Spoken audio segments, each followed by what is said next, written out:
La Voz de América presenta. Mitch McConnell anuncia que en noviembre ya no encabezará la bancada republicana en el Senado tras 17 años al frente, lo que revelan las elecciones primarias en Michigan para las candidaturas de Biden y Trump a la Casa Blanca. Alcalde de Nueva York pide derogar estatus de ciudad santuario para migrantes indocumentados. Y el presidente Joe Biden rinde cuentas de sus esfuerzos para reducir la inseguridad en Estados Unidos.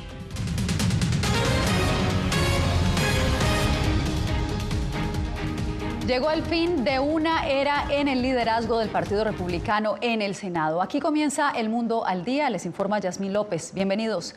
Mitch McConnell, el senador de 82 años, anunció hoy que dará un paso al costado para abrirle camino a una nueva generación de líderes. Vamos al Congreso estadounidense con Jaime Moreno. Jaime, McConnell ha estado en el Senado por 39 años, 17 de ellos como el líder de la bancada republicana. Cuéntanos, ¿por qué es tan relevante esta noticia para Estados Unidos?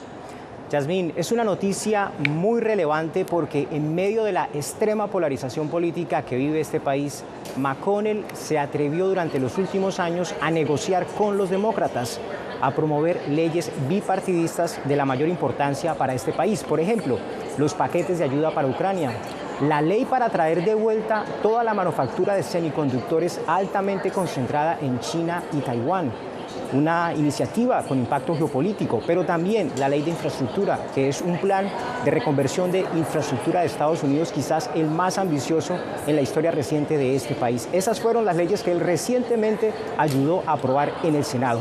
Se va del liderazgo del Partido Republicano, pero no se va del Senado sino hasta el año 2027, cuando termine su periodo. Me presento ante ustedes hoy, señor presidente, y mis colegas, para decirles que este será mi último mandato como líder republicano en el Senado. No iré a ningún lado en el corto plazo.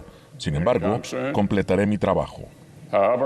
Mis compañeros me han dado tiempo hasta que seleccionemos un nuevo líder en noviembre y él tomará el mando el próximo enero. Jaime, la presión para que McConnell dejara esta posición ya llevaba un tiempo, pero ¿qué llevó al senador a presentar su renuncia al liderazgo del Partido Republicano hoy? Yasmín, él mencionó que acaba de cumplir 82 años y que sus contribuciones podrían estar llegando al fin. Sin embargo, hace solamente 3 semanas, el ala más conservadora del Partido Republicano le pidió la renuncia. Lo acusan de estar promoviendo la agenda del Partido Demócrata al haber hecho compromisos para aprobar leyes bipartidistas. Pero el punto de mayor tensión llegó inclusive. Estos senadores hicieron una rueda de prensa en donde le reclamaban por haber apoyado públicamente una ley bipartidista también para restringir la migración irregular a Estados Unidos. Una ley a la que posteriormente el expresidente Donald Trump se opuso públicamente y por supuesto la ley fracasó. Ese es el contexto en el que renuncia Mitch McConnell al liderazgo del Partido Republicano después de 17 años, Yasmín. Jaime Moreno, muchas gracias por esta clara explicación.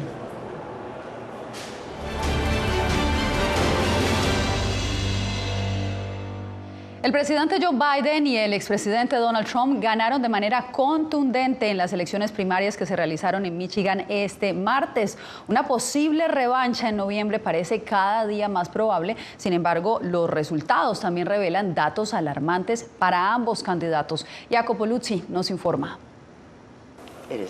Joe Biden y Donald Trump ganaron sus respectivas primarias en Michigan este martes con amplios márgenes sobre sus rivales. Pero los resultados revelaron también vulnerabilidades para ambos candidatos presidenciales a medida que se acercan a una probable revancha en noviembre. Un voto no comprometido fue un voto humanitario. Para Biden en Michigan llegó la advertencia de los progresistas y demócratas árabes estadounidenses en forma de un voto de protesta no comprometido, cambiar el rumbo de la guerra de Israel en Gaza o arriesgarse a perder una parte crucial del apoyo, casi el 15% de los votos, en lo que será un estado decisivo en las presidenciales. No creo que los demócratas nos tomen en serio y tendrán que empezar si quieren ganar en noviembre. Del lado republicano, la victoria de Trump tampoco logró ocultar un problema potencialmente impactante. Casi el 30% de los republicanos salió a votar contra el líder de su partido, en un estado que en 2020 votó por Biden y donde una fuerte participación es clave para ganar, según analistas. Los votantes principales de Trump hasta ahora han sido abrumadoramente blancos y en su mayoría mayores de 50 años, y generalmente sin título universitario. Eso podría ser una señal de advertencia para Trump, quien tendrá que apelar a una variedad mucho más amplia de votantes en noviembre. Al mismo tiempo, Trump ganó ampliamente otra vez contra Nikki Haley, su único rival restante. La ex embajadora ante las Naciones Unidas aún no se rinde y dijo que no dejará la carrera hasta el 5 de marzo, día del supermartes, donde se votará por las primarias en 16 estados. Jacopo Luzzi, Voz de América. Entre tanto, autoridades electorales en Estados Unidos se preparan para combatir cualquier amenaza de seguridad durante los comicios presidenciales en noviembre. Verónica Valderas Iglesias nos cuenta cómo se preparan los funcionarios electorales en Alexandria, Virginia, para este momento. En enero, altos funcionarios estadounidenses afirmaron ante el Congreso que la elección presidencial de noviembre será justa y segura gracias a estrechas medidas de seguridad y mayor cooperación entre autoridades federales, estatales y locales. Desde amenazas cibernéticas, físicas u operacionales, así como maligna influencia del exterior. En la ciudad de Alexandria, Virginia, los escaneadores de boletas no están conectados al Internet, asegurando el proceso contra intentos de hackeo. Además, hacemos pruebas logísticas a los escaneadores antes de cada comicio para asegurarnos de que estén bien programados. Hasta 500 funcionarios electorales están siendo entrenados para los comicios primarios y el voto de noviembre. Aprenden sobre los requisitos para votar, cómo operar las máquinas y certificar los resultados del precinto. Rotamos funciones, así que no hay forma de que un equipo entero se coordine para hacer algo indebido. Ante el clima político tan polarizado, también aprenden a reducir tensiones. Raramente, votantes actúan de forma beligerante y en general es una experiencia agradable. Analistas entrevistados por la BOA dudan que se presenten graves problemas de seguridad. Nuestro sistema electoral está muy bien vigilado y eso disuade a nuestros adversarios. Pero hay otro tipo de amenazas que los votantes deben tener presente. La mala información y desinformación que ponen en duda cómo funcionan los sistemas de votación y nuestro proceso democrático. Por ello, se anima a los votantes estadounidenses a permanecer atentos. Verónica Valderas Iglesias, Voz de América, Alexandria, Virginia.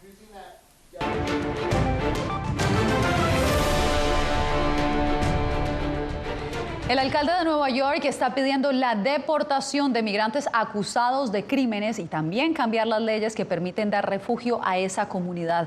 Varios incidentes violentos que involucran a migrantes han propiciado esta iniciativa. Ángela González nos acompaña desde la Gran Manzana. Ángela, cuéntanos qué implicaría un cambio en el estatus de ciudad santuario allá en Nueva York.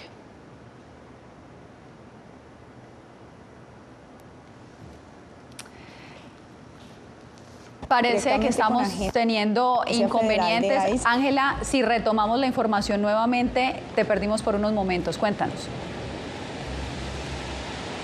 Yasmín, bueno, básicamente significaría que agencias locales como la Policía de Nueva York se comuniquen directamente con agencias federales como sería la Agencia de Inmigración y Aduanas en cuanto a personas que cometan delitos y que puedan ser deportadas, incluso si no han sido condenados.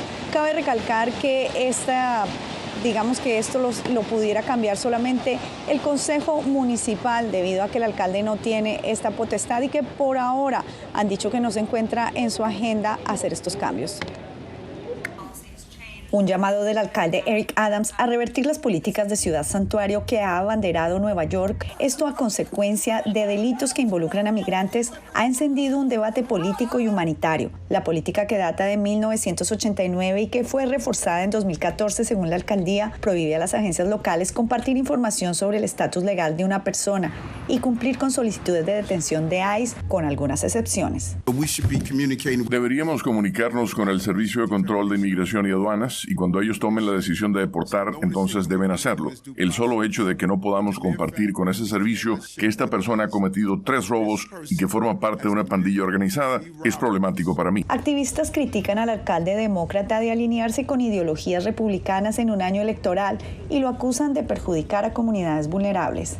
Lo que haría es darle a las autoridades federales ese poder de capturar a personas que entran en contacto con el sistema criminal que aún no han sido sentenciadas, o sea que sus derechos por ley, ellos son inocentes, ya sean categorizados como personas que son culpables. Cualquier modificación a esta política depende del Consejo Municipal que, según reporta el New York Times, sus líderes demócratas no tienen la intención de cambiar. El hallazgo de docenas de migrantes durmiendo en un sótano de una mueblería puso en tela de juicio otra de las políticas de Adams, que les da albergue por solo 30 días a personas solas. El dueño del establecimiento enfrenta una investigación, mientras dice que los migrantes no encuentran refugio. Yasmín y activistas han dicho también que justamente estos cambios, esta solicitud de cambios en las políticas migratorias y también los recortes de presupuesto que necesitan tanto los migrantes, pues obedecen a una agenda política del alcalde. Regreso contigo. Ángela González, gracias por el reporte. Arizona sigue el ejemplo de Texas al avanzar varias propuestas de ley que convierten a la migración irregular en un delito estatal. La medida revivió una ley similar que implementó el estado hace más de una década y que generó una fuerte resistencia social y pérdidas económicas. Rubén Pereira nos amplía. Contactando a la policía. Por más de una década, la pastora Magdalena Schwartz ha organizado foros comunitarios para acercar a la comunidad latina con los distintos departamentos de policía del área metropolitana de Phoenix. Cuando empiezan a crear estas leyes antimigrantes, comienzan a causar temor, miedo, desconfianza y se rompe todo este trabajo que por años nos ha costado construirlo, este puente de relación y confianza con todo nuestro departamento policial. Se refiere a propuestas de ley aprobadas en la legislatura estatal de mayoría republicana, que buscan criminalizar la inmigración indocumentada. Son como una combinación de la SB 1070 y con aspectos también de la ley SB 4 de Texas, que son leyes anti-inmigrantes, que son leyes que no son constitucionales. Una de esas propuestas es la SB 1231, que permitiría a las agencias de policía locales detener a personas indocumentadas, aunque se espera que la gobernadora demócrata no la convierta en ley. Los legisladores republicanos en Arizona también están promoviendo un proyecto de ley en contra de la inmigración indocumentada que no necesita la firma de la gobernadora, ya que estaría en la boleta electoral de noviembre. Es la propuesta HCR 2060, que ampliaría el sistema de verificación de empleo conocido como E-Verify. Para activistas como Salvador Reza, estas propuestas traerán las mismas consecuencias negativas que la ley SB 1070 hace más de una década. No nos vamos a quedar callados y no vamos a estar sentados como lo están haciendo en Texas y en Florida. Rubén Pereira, Voz de América, Phoenix, Arizona. Estados Unidos, México y Guatemala buscan reforzar el combate a la migración irregular que se registra en la frontera sur estadounidense. Este miércoles, el secretario de Estado Antony Blinken recibió a sus homólogos de estas dos naciones latinoamericanas. La meta es establecer nuevas acciones para abordar desde estos países las causas fundamentales de la migración, establecer condiciones que les permitan a las poblaciones permanecer en sus lugares de origen. El presidente Joe Biden está buscando resaltar cómo los fondos federales contribuyen a las ciudades a combatir el crimen y a brindar oportunidades laborales en comunidades afectadas por la violencia. El mandatario se reunió con agentes de policía hoy. Paula Díaz, ¿de qué se trató el encuentro? Yasmín, el presidente Biden se reunió con los jefes de policía de 7 ciudades del país para recalcar que su plan de rescate estadounidense ha ayudado a ciudades como Detroit, Milwaukee y Chicago a pagar bonificaciones, contratar agentes y mejorar los esfuerzos para combatir el crimen. La administración Biden-Harris dice haber logrado una financiación eficaz, un trabajo policial responsable, inversión en estrategias de intervención y prevención para mejorar la seguridad pública. El plan de rescate estadounidense. Tenemos la inversión más grande para luchar contra el crimen y prever el crimen en cualquier tiempo de nuestra historia. En Detroit la colaboración es fuerte y es la razón de la reducción del crimen, según dijo el jefe de policía de la ciudad. El plan de rescate estadounidense nos ha ayudado para reentrenar nuestros oficiales, desarrollar nuestros centros de entrenamiento y construir puentes con nuestras comunidades. No obstante, en medio de la campaña para continuar en la Casa Blanca, Biden enfrenta cuestionamientos por el asesinato de la estudiante de enfermería Laken Riley en Georgia, luego de que el presunto autor, José Ibarra, es un inmigrante venezolano indocumentado que cruzó la frontera ilegalmente.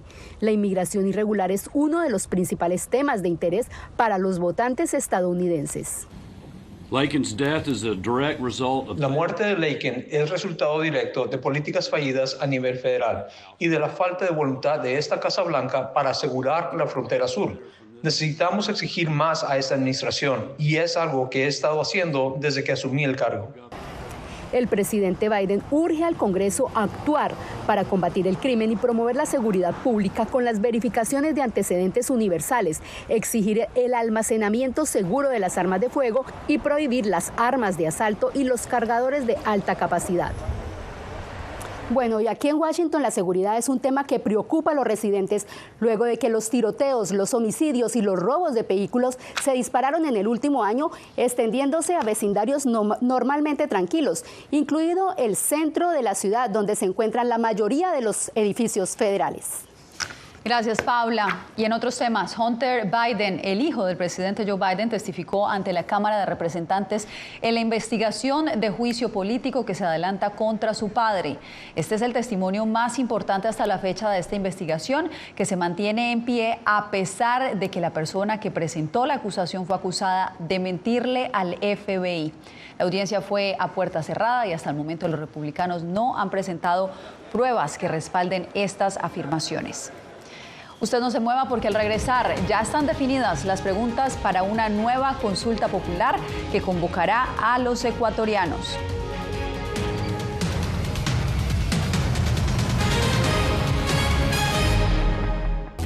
Uno de los mayores centros de producción global de opio está experimentando profundos cambios a medida que los talibanes intensifican su lucha contra la industria de la droga. Helmand, la maldición de los narcóticos. Una investigación exclusiva de La Voz de América que nos lleva a lo más profundo de las plantaciones de amapolas en Afganistán. Ahora en todas nuestras plataformas.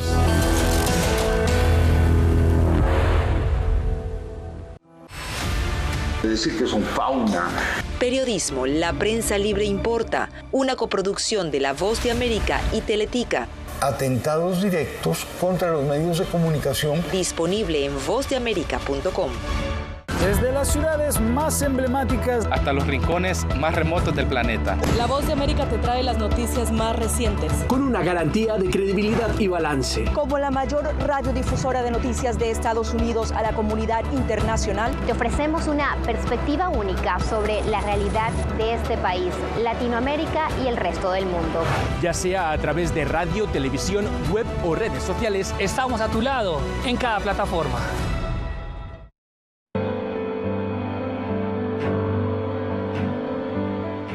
Motivado por la defensa de la libertad y la democracia en el mundo, este estadounidense dejó todo y se marchó a Ucrania para hacer un trabajo humanitario arriesgando su vida, transportando suministros, alimentos y medicinas a los territorios del este de Ucrania, bajo asedio. Aquí para ayudar. Disponible en todas las plataformas de La Voz de América. Siento miedo de ejercer periodismo. Periodismo, la prensa libre importa, una coproducción de La Voz de América y Teleamazonas. Siento miedo de decir que soy periodista. Disponible en vozdeamerica.com.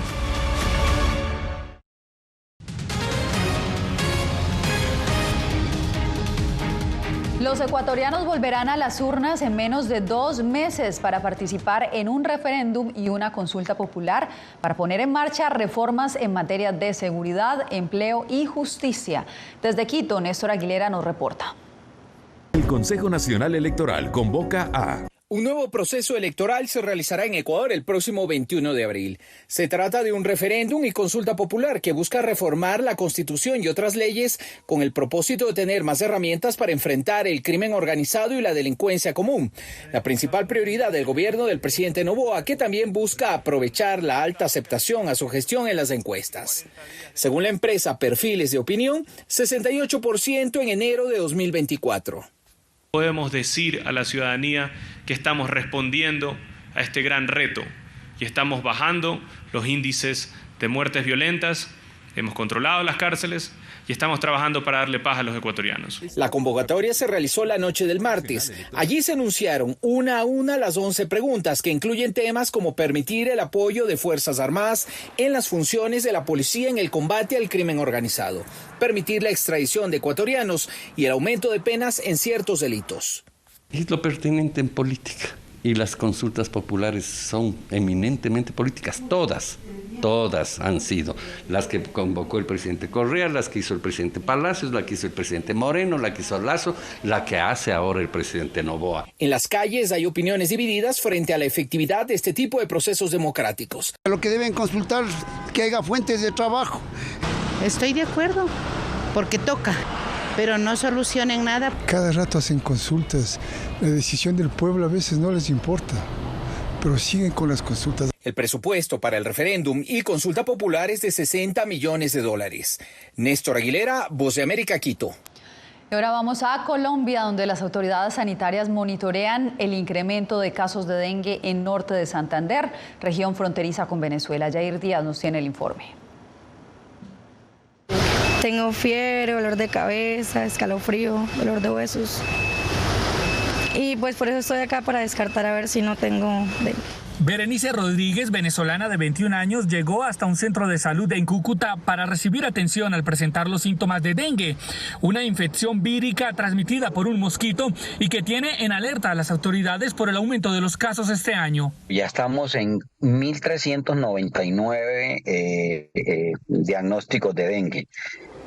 Lógicamente, según la incidencia demográfica. Cifras que superan los 285 casos de dengue contabilizados en 2023 por el Instituto Departamental de Salud en colombianos y venezolanos. Duré como 3 días en el hospital y ya después me remitieron para la casa con cuidados, pero eso es algo duro. Las autoridades de salud adelantan campañas para prevenir el contagio de esta enfermedad. Por eso estamos trabajando insistentemente en la capacitación de los habitantes donde se han presentado los picos de proliferación. Por ejemplo, Villa del Rosario, que es un municipio fronterizo con el vecino país de Venezuela. Según el Instituto Departamental de Salud de Norte de Santander, se realizan jornadas de fumigación para contrarrestar el incremento desmesurado de los casos de dengue. Yair Díaz, Voz de América, Bogotá. Cuando regresemos, sin ajuste del salario mínimo se encuentran los nicaragüenses, mientras los productos de la canasta básica siguen subiendo.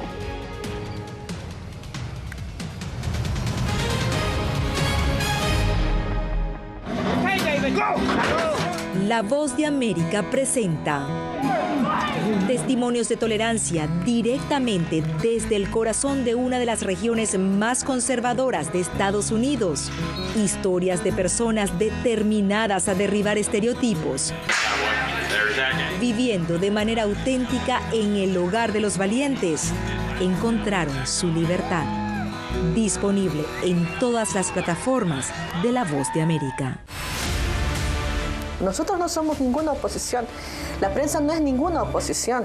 Periodismo, la prensa libre importa. Entonces hay un poco de tema también de amenazas, ¿no? Disponible en vozdeamerica.com. Desde las ciudades más emblemáticas hasta los rincones más remotos del planeta. La Voz de América te trae las noticias más recientes. Con una garantía de credibilidad y balance. Como la mayor radiodifusora de noticias de Estados Unidos a la comunidad internacional, te ofrecemos una perspectiva única sobre la realidad de este país, Latinoamérica y el resto del mundo. Ya sea a través de radio, televisión, web o redes sociales, estamos a tu lado en cada plataforma. Soy Néstor Aguilera, corresponsal de La Voz de América en el Ecuador.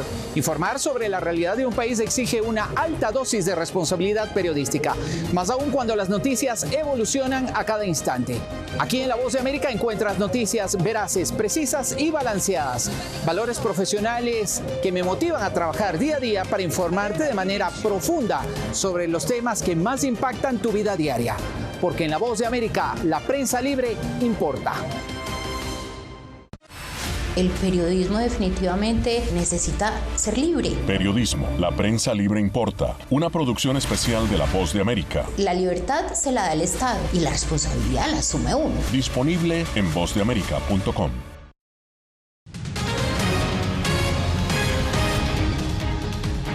En Nicaragua, diversos actores económicos no logran consenso para ajustar el salario mínimo.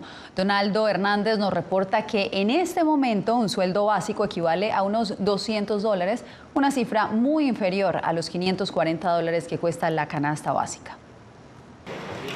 Sindicalistas, empresarios y representantes del gobierno de Nicaragua no han logrado consenso para ajustar el salario mínimo. 15 organizaciones sindicales proponen que todos los trabajadores públicos y privados que ganen el salario mínimo reciban un aumento de un 16%, pero el sector empresarial sigue sin aceptar la propuesta. Estamos seguros que ese 16% no les afectaría en nada a los empresarios en el campo, no les va a afectar, y tampoco a los otros sectores.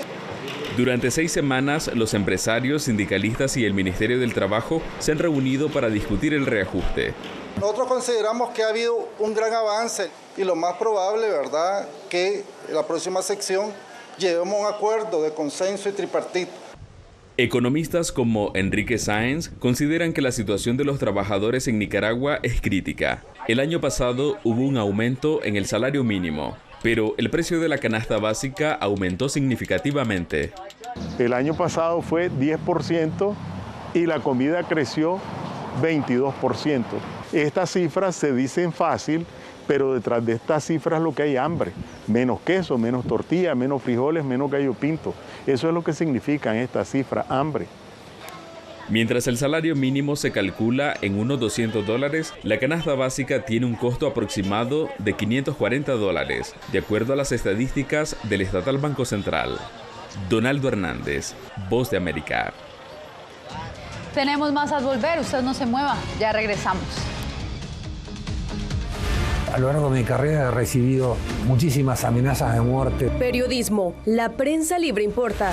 El rol de los periodistas es ejercer el rol del perro guardián de la democracia. Disponible en vozdeamerica.com. ¿Quieres mantenerte informado de primera mano? Únete a nuestro canal de WhatsApp. Lo que ocurre en Estados Unidos, América Latina y el mundo directamente a tu celular. Escanea el código que ves en pantalla y conéctate con las noticias para recibir información veraz y balanceada. Noticias de última hora, reportes originales y verificación de información. Porque en La Voz de América, la prensa libre importa.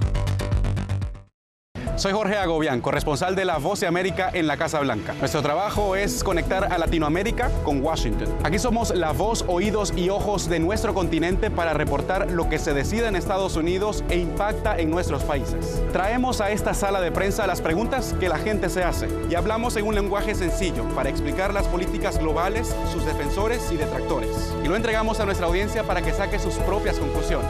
Porque en La Voz de América, la prensa libre importa. Nosotros no somos ninguna oposición. La prensa no es ninguna oposición. Periodismo, la prensa libre importa. Entonces hay un poco de tema también de amenazas, ¿no? Disponible en vozdeamerica.com. ¿Cómo decidió este grupo de hombres no acabar con la civilización? Presentamos De Yalta a Malta, una serie documental que analiza las relaciones y amistades entre los líderes de la Guerra Fría. Cómo interactuaron, cuándo se conocieron y llegaron a discutir el destino del mundo. Es un lado de la historia que usted necesita ver. De Yalta a Malta. Vea los 5 episodios ahora mismo en VOA Plus.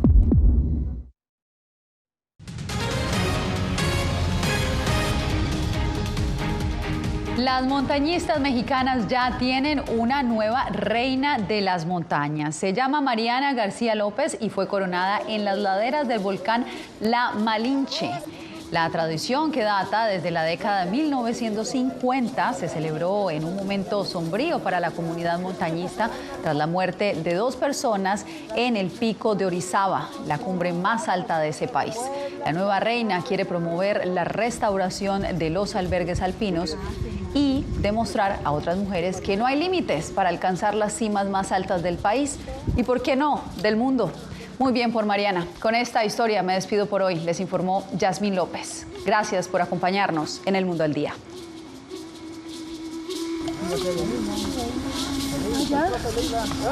De todo el país. ¡Viva!